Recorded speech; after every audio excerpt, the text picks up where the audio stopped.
শিৱসাগৰত চাফাই কৰ্মীৰ আলোচনা। শিৱসাগৰ জিলাৰ দলমুখ চাৰিআলিৰ পৰা থানামুখলৈ পদযাত্ৰা চাফাই কৰ্মীৰ।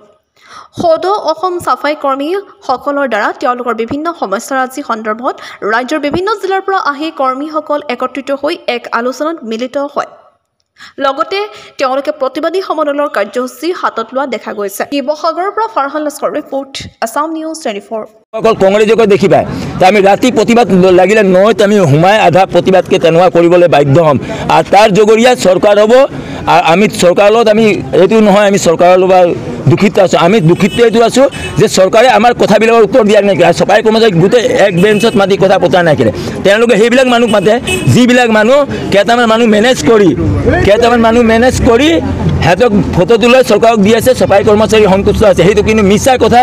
CM ছাৰক আমি আকৌ আহ্বান জনাওঁ যে চাফাই কৰ্মচাৰীক মাজত অপেনলি এটা মিটিং থওক, তাত গোটেই সঁচা কথা ওলাই পৰিব যে গাড়ীটো দুৰ্নীতি হৈছে ছটা হাতীখনত। আৰু চৰকাৰক মই আমি আকৌ আহ্বান এটা জনাওঁ, আমাৰ প্ৰত্যেক ডিষ্ট্ৰিক্টৰ মানুহ আহিছে, তেওঁ সন্মান থ'ব। এই 2 মাহৰ ভিতৰত চাফাই কৰ্মচাৰীৰ বিষয়ে তেওঁ চিন্তা কৰি এটা আমাক আহ্বান দিব যে চাফাই কৰ্মচাৰী গোটেই নিজৰ মাতি 1 ঘণ্টা সময় দিব, আমি নিজৰ কথাটো ক'ব পাৰিম। নহ'লে অহা কেইদিনত 2 মাহৰ পিছত আমাৰ গোটেই চাফাই কৰ্মচাৰী যিবিলাক জিলাত আছে ভোক হৰতালত বহিব। চৰকাৰ এইটো জগৰীয়া হ'ব আৰু এইটো কৈ আমি বেছি ক'ব নাজানো। বাকী মৰিয়ানী আমাৰ শিমলগুৰি চব জেগা আহিছে, বগাইগাঁৱৰ পৰা আহিছে।